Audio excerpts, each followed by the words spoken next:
ready reaching for his radio. Jaden spun around, pointing toward the alley where they had come from. But the men were gone. The once shadowed path now stood empty, only the distant hum of the city breaking the silence. A tense moment passed. The officers scanned the area, their hands hovering near their holsters. Then, the radio crackled to life. All units, possible child abduction in progress. Suspects may be armed. Proceed with caution. Jaden felt his heart hammering against his ribs. The weight of the night pressed down on him, exhaustion clawing at his limbs. He glanced at the girl who still trembled beside him. Her face was pale, her tear-streaked cheeks glistening under the harsh gas station lights.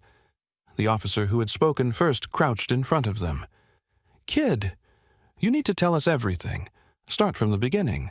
What exactly happened?" Jaden gulped in air, his mind replaying every terrifying moment. "I was walking home, and I heard her crying. She was tied up in the alley, and she said the men took her brother. She said if she screamed, they'd take her too. I untied her, and we ran. They chased us. They almost caught us. But we got here." The officer nodded, processing every word. His gaze flicked toward his partner. "We need to check that alley, now." One officer turned toward his radio again. "Dispatch, we need backup near the gas station on 5th. Send units to search the area. We have a child abduction case unfolding." Jaden and the girl remained silent as the officers moved with urgency. The fear in Jaden's chest did not ease. The men had disappeared too easily. Had they gone into hiding? Were they watching them even now? The tall officer gave them a reassuring nod. "You both are safe now. Stay here. We're going to find him." Jaden wasn't sure he could believe that. The girl's brother was still missing. The men had escaped into the night. And time was slipping away. "Have you ever been ignored when telling the truth?" "Let's discuss." Jaden insisted on going with the police. "I heard a van. They were going east," he said, his voice urgent. The officers hesitated for only a second before one of them nodded. "Get in," he said, opening the back door of the squad car. The girl sat beside Jaden, still shaking. Her small fingers clutched his sleeve as if afraid to let go. "They said my brother was next," she whispered. "Tell us everything you remember," the officer in the front seat said as he turned the key. The engine roared to life, and the sirens blared as they sped off. "A black SUV," the girl said. "Tinted windows, 2 men. One had a scar on his cheek. The other smelled like cigarettes." The officer relayed the information over the radio. "Be advised, we are searching for a black SUV, likely moving east. Suspects are 2 males, possible child inside." Jaden stared out the window as the city lights blurred past them. His hands clenched into fists. He had done everything he could, but it was not over yet. Then the radio crackled. "Suspect vehicle spotted on EI-95, moving fast." Jaden's breath caught. "Please, find him," he murmured. The police car accelerated, weaving through traffic. Jaden could feel the tension thick in the air. Every second mattered. Every passing moment felt too long. Minutes later, they reached the highway. Red and blue lights flashed ahead. A roadblock had been set up. Officers had their guns drawn, positioned behind their vehicles.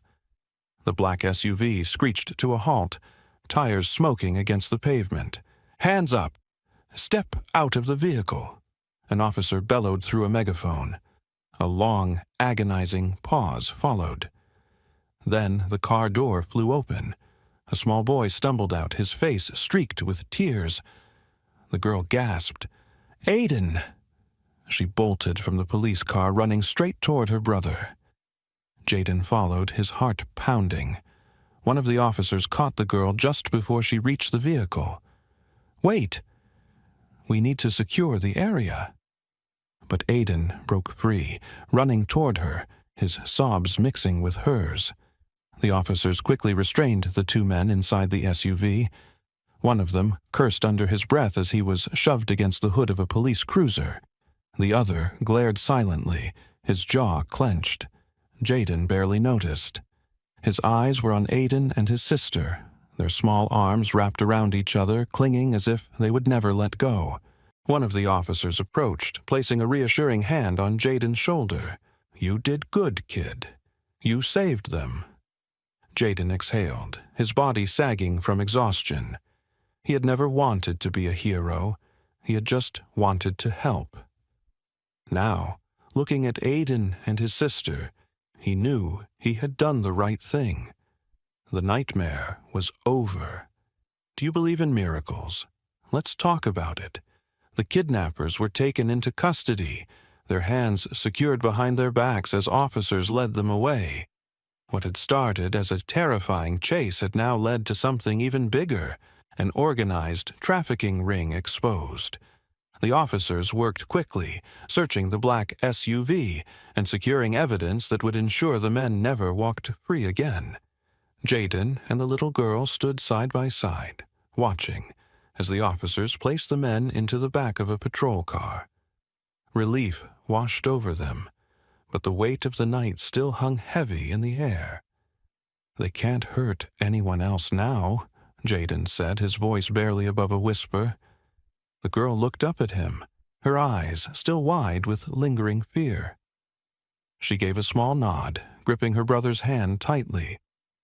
Aiden had stopped crying, but he clung to his sister as if he feared she might disappear again. The scene around them was chaotic. Flashing lights, radios crackling, voices giving orders. Officers moved with urgency, speaking into their radios, documenting the case. The gravity of what had been uncovered was still sinking in. This was not just a single abduction. It was something far worse. Hours later, after statements had been taken, and the children were reunited with their family, the mayor arrived on the scene. News crews gathered, cameras flashing as he stepped forward. He shook hands with the officers, then turned to Jaden. "Because of you, 2 lives were saved," the mayor said, his voice filled with gratitude. Jaden shuffled his feet, unsure how to respond. He had not done this for recognition. He had only done what felt right. The girl's parents, with tears in their eyes, stepped forward. They embraced Jaden, their emotions overwhelming them. "You are our angel," the mother whispered, her voice breaking. "We will never forget what you did." Jaden stood frozen for a moment before nodding. He had never considered himself a hero, but tonight he had made a difference. What do you think Jaden deserves for his bravery? Let's discuss. Jaden, once just a boy walking home, was now a hero. His courage had not only saved the little girl, but had also led to the rescue of her brother. What started as an ordinary night had transformed into a moment that would be remembered forever. The fear, the chase, the desperate escape. It had all built up to something greater than he could have imagined. The city hailed him as an inspiration. News reports covered his bravery, calling him proof that even in darkness, light could shine. People spoke of his selflessness, of his willingness to act when others hesitated. Strangers stopped him on the street, thanking him for his courage. But to Jaden, he had simply done what anyone should do. Despite the recognition, he felt unchanged. The night still replayed in his mind, the fear in the girl's eyes, the way Aiden had clung to his sister, the heavy silence before the kidnappers were taken away. He did not feel like a hero. He had just done what was right. As the commotion settled and the night neared its end, Jaden finally made his way home. The streets were quieter now, the city lights casting a soft glow around him. His heartbeat had slowed, his breathing steady. Everything felt different. Yet somehow, he was still the same boy who had taken a shortcut home. The weight of what had happened stayed with him. He knew that even though the night was over, the impact of his actions would last forever. The little girl and her brother would be safe because of him. Their lives had changed, and in a way, so had his. He had seen what it meant to step up when no one else did. He had felt the fear, the uncertainty, and yet he had not backed down. He walked past the alley where he had first heard the girl's cries. It looked the same, dark, unassuming, just another part of the city. But to him, it would never be just another place again. It was where he had made a choice that had altered the course of lives.